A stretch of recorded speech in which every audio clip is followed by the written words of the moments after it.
తాళ్ళకోడులో నివాసం ఉంటున్నటువంటి ప్రజలు ఈ రోజున అనేక ఇబ్బందులు పడుతున్నారు. ఈ రోజున నగర పంచాయతీ ఆఫీస్కి ప్రజలు కూడా రావడం జరిగింది. కమిషనర్ గారిని కలిసి మా సమస్యలు పరిష్కరించండి, లక్షలు అప్పులు చేసి మేము అక్కడ ఇల్లు కట్టుకున్నాం, ఈ రోజున నీళ్ళు వెళ్ళే అవకాశం లేదు, కనీసం ఆకివీడి నుంచి మంచినీళ్ళు ఏదన్నా తెచ్చుకోవాలన్నా రోడ్ల సౌకర్యం కూడా లేదు అని చెప్పి కమిషనర్ గారికి చెప్పడం జరిగింది.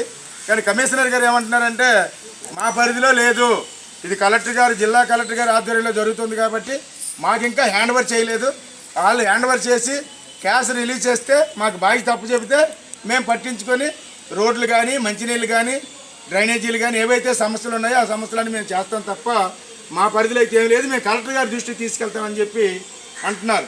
కానీ గతంలో ఉన్నటువంటి ప్రభుత్వం అధికారులు ఇక్కడ ఉన్నటువంటి పాలకులు అందరూ ఏం చెప్పారంటే గతంలో 2 సెంట్లు ఇంటి స్థలం ఇస్తానని ఎడగొట్టి ఆ తర్వాత నిధి మున్సిపాలిటీలో కలిసిపోయింది, మున్సిపాలిటీ అయింది కాబట్టి ఎక్కడైనా చెంటే కాబట్టి 2 సెంట్లు ఇవ్వడానికి సరిపోదని చెప్పి సెంటికాడికి ఎడగొట్టి ఈ రోజున ఆకివీడిలో తాళ్ళకోడులో సెంటికాడికి ఇచ్చారు. కట్టుకోకపోతే తీసుకుంటామని చెప్పి జరిపిస్తే లక్షలు అప్పులు చేసి ఆ సెంటు ఇల్లు 10 12 13 లక్షలు అప్పులు చేసుకొని కట్టడం అనేది జరిగింది. ఇప్పుడు అక్కడ ఉన్నటువంటి నివాసం 600-700 మంది ఇల్లు పూర్తి చేసుకొని నివాసం వెళ్ళారు. అక్కడికి వెళ్ళిన మంచినీళ్ళు కానీ లేకపోతే డ్రైనేజీ కానీ రోడ్ల సమస్య కానీ ఈ వర్షానికి నిలిచిపోయినటువంటి నీరు ఇంటి పక్క నుంచి పక్కకి వెళ్ళాలంటే వెళ్ళినటువంటి పరిస్థితి. ఇక్కడ అధికారులు ఏమో కలెక్టర్ గారి ఆధ్వర్యంలో ఉందని చెప్పి చెప్తున్నారు.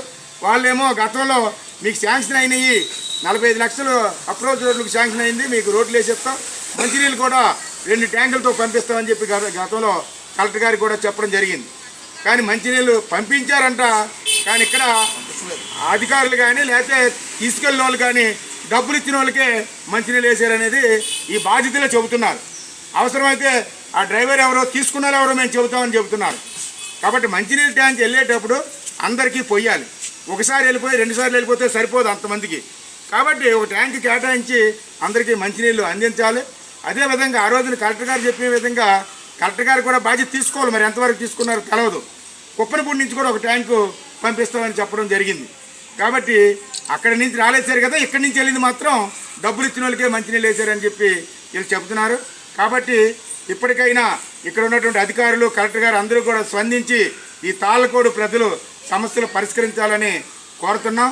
భవిష్యత్తులో వెంటనే కలెక్టర్ ఆఫీస్కి ఎమ్మెల్యే దగ్గరికి కూడా ఈ నివాస ప్రాంతాల బాధితులు ఎవరైతే పడుతున్నారో వీళ్ళందరూ కూడా అక్కడికి కూడా వెళ్ళి సమస్య పరిష్కారం కోసం ఆందోళన చేయవలసిన అవసరం ఉందని మేము చెప్పడం జరుగుతుంది.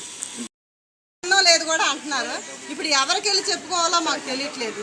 అలాగని ఈది లైట్లు పోతే 4 నెలలు అయింది, ఇప్పటికి బాగా చేయలేదు. ఇటు ఆకివీడి చెప్తే మాకు సంబంధం లేదు అంటున్నారు, తాళ్ళకోడికి వెళ్ళి చెప్తే వాళ్ళకి సంబంధం లేదు అంటున్నారు.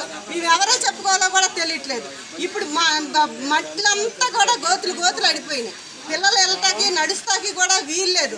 ఆటోలు వస్తే ఆటో కూడా తిరగబడిపోతున్నాయి. మంచినీళ్ళు ముసలాలు ఒక టిన్ను పట్టుకొని రావాలంటే అక్కడ కూడా పడిపోతున్నారు. అసలు నడుస్తాకి కూడా వీలు లేని పరిస్థితులు ఉన్నారు అందరూ కూడా. అయితే సరే ఎవరు ముందుకు వచ్చి ఎవరు ఆదుకునేదే లేదు.